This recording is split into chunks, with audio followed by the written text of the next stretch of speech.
নমস্কার বন্ধুরা, নিবেদিতা রান্নাবান্না চ্যানেলে তোমাদেরকে স্বাগত। কথায় আছে মাছে ভাতে বাঙালি। তা সে যে মাছই হোক না কেন, দুপুরবেলায় গরম ভাতের সঙ্গে একটু মাছ না হলে ঠিক হয় না। চলো আজকে তবে দেখে দেখে নেওয়া যাক হালকা পাতলা কাতলা মাছের ঝোল।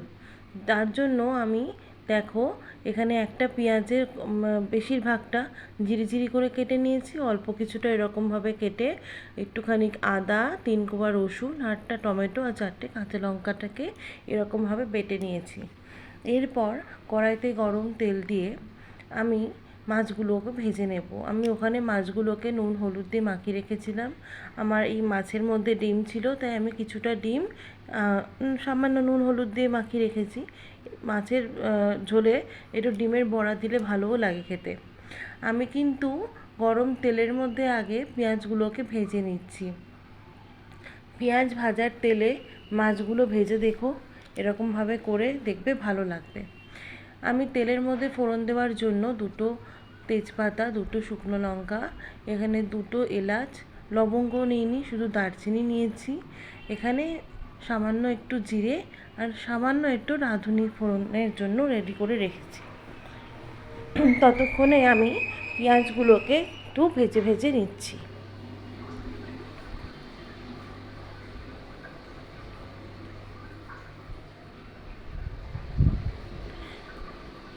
দেখো আমার পেঁয়াজগুলো অনেকটা ভাজা ভাজা হয়ে গেছে। এরপর সে পেঁয়াজ ভাজা তুলে রেখে সেই পেঁয়াজ ভাজার তেলেই মাছগুলোকে ভেজে নেব। পেঁয়াজ ভাজার তেলে মাছ ভাজলে টেস্টটা একটু অন্যরকম হয়।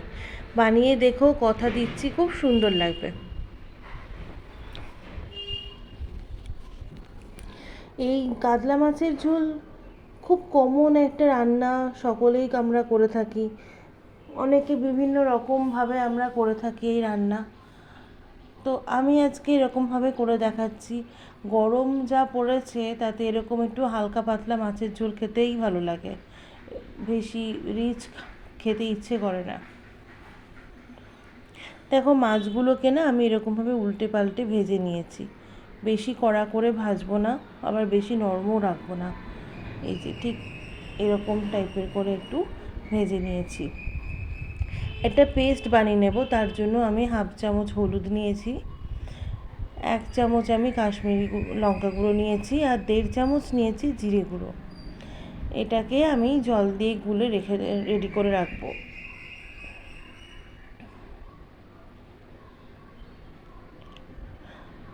তোমরা আমার চ্যানেলে বিভিন্ন রকম ঘরোয়া রান্নাবান্না দেখতে পাচ্ছ। তোমাদের কীরকম লাগছে আমাকে জানিও। যদি ভালো লেগে থাকে লাইক ফলো করে আমার পাশে থেকো। আর তোমাদের মতামত আমাকে কমেন্ট বক্সে অবশ্যই জানিও। মাছগুলো আমার সম্পূর্ণ ভাজা হয়ে গেছে। এরপর আমি যে মাছের ডিম অল্প কিছু রেখেছিলাম সেটাকে আমি সামান্য নেড়ে চেড়ে নিচ্ছি। এই যে এরকমভাবে আমি সামান্য নেড়ে চেড়ে নিচ্ছি। আমার এই তেলটা থেকে না ফেনা ফেনা হচ্ছে, তার কারণ আমি মাছের ডিমটা ভেজেছিলাম, সেই কারণে আমি ওই তেলের মধ্যে আমি আর কোনো তেল অ্যাড করিনি, তেলের মধ্যে ফোড়নগুলি দিয়ে দিয়েছি। এরপর আমি মাছের ঝোলের জন্য আলুকে এরকমভাবে ডোমো ডোমো করে, মানে এরকমভাবে লম্বা লম্বা করে কেটেছি, সেটা এর মধ্যে দিয়ে দিচ্ছি।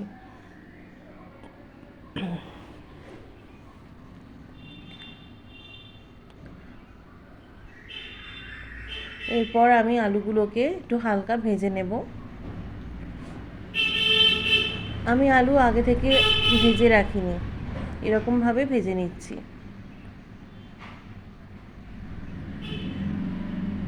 আলুটা দেখো হালকা হালকা ভাজা হয়ে গেছে।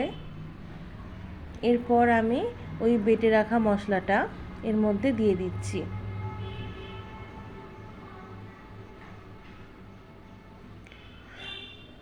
তোমরা একটু ভাববে যে আমি ফোড়নের মধ্যে সামান্য রাঁধুনি কেন দিচ্ছি। রাঁধুনিটা দিয়ে দেখবে, সামান্য একটুখানি রাঁধুনি দিয়ে দেখবে, মানে টেস্টটা একটু অন্যরকম দেখায় আর খুব ভালো লাগে খেতে। মশলাটা দিয়ে আলুটা দিয়ে ভালো করে আমি কষিয়ে নিচ্ছি।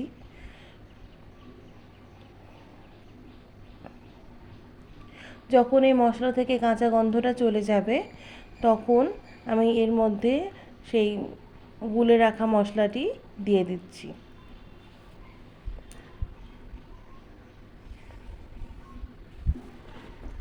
তারপর এই গুলে রাখা মশলাটা দিয়ে আলুটাকে আরেকটু কষিয়ে নিচ্ছি। পুরো রান্নাটা আমি গরম জলে করব, গরম জলে করলে টেস্ট ভালো হয়।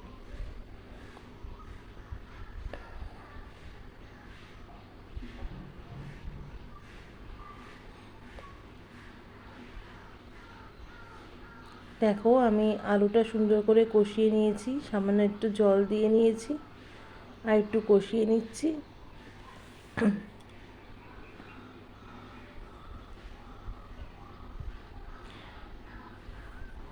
এবারে আমি এর মধ্যে একটু স্বাদ মতো লবণ দিচ্ছি।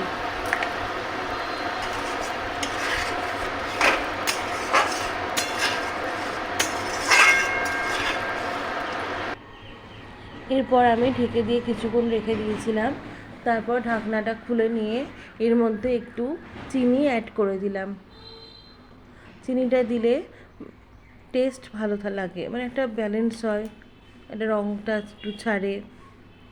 আমার আলুটা অনেকটা হয়ে এসছে সেদ্ধ। আমি মশলাটি আর একটু কষিয়ে নিয়ে এর মধ্যে গরম জলটা দিয়ে দিলাম। যেহেতু আমি এটা মাছের ঝোলটি হালকা পাতলা করছি, একদম পাতলা করছি, তাই জলটা তোমরা নিজেদের মতন বুঝে দেবে।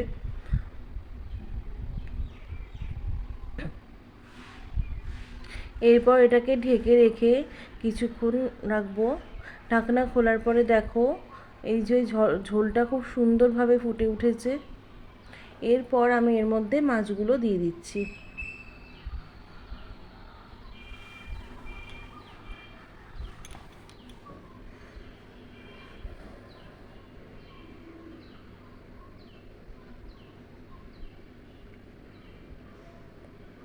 মাছগুলো সুন্দরভাবে এর মধ্যে দিয়ে নেওয়ার পরে এটাকে একটু রেখে দেব লো টু মিডিয়াম ফ্লেমে।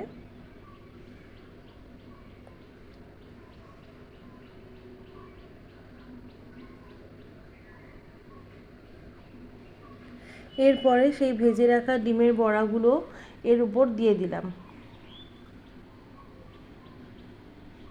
একটু ভালো করে সবগুলো একটু ভালো করে মিশিয়ে টিশিয়ে নিয়েছি। তারপর সেই যে আমি প্রথম ভেজে পেঁয়াজটা রেখেছিলাম না, সেই ভাজা পেঁয়াজগুলো এর ওপরে দিয়ে দিলাম সুন্দর করে। তারপর এটাকে ভালো করে নাড়ি চাড়িয়ে নিয়ে ঢাকা দিয়ে কিছুক্ষণ আমি সুন্দরভাবে হতে দেব। আমার মাছের ঝোলের রান্নাটা তোমাদের কেমন লাগলো তোমরা অবশ্যই জানিও। আমি এখানে 2টো চেরা কাঁচা লঙ্কা দিয়েছি ফ্লেভারের জন্য। আমার মাছের ঝোলটা অলমোস্ট হয়ে এসছে। এরপর আমি গরম মশলা এখানে অ্যাড করলাম।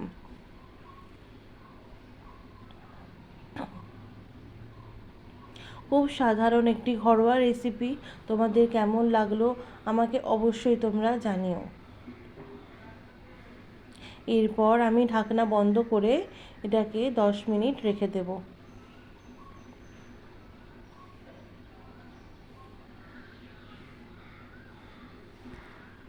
দেখো আমার আজকের মাছের ঝোলটা সুন্দরভাবে তৈরি হয়ে গেছে।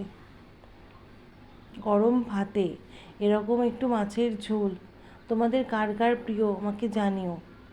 আর তোমরা এই রেসিপিটি যে কোনো রুই বা কাতলা এই দুটো মাছের সাথে করতে পারো। দেখো পছন্দ হচ্ছে কি আমাকে কিন্তু অবশ্যই জানিও।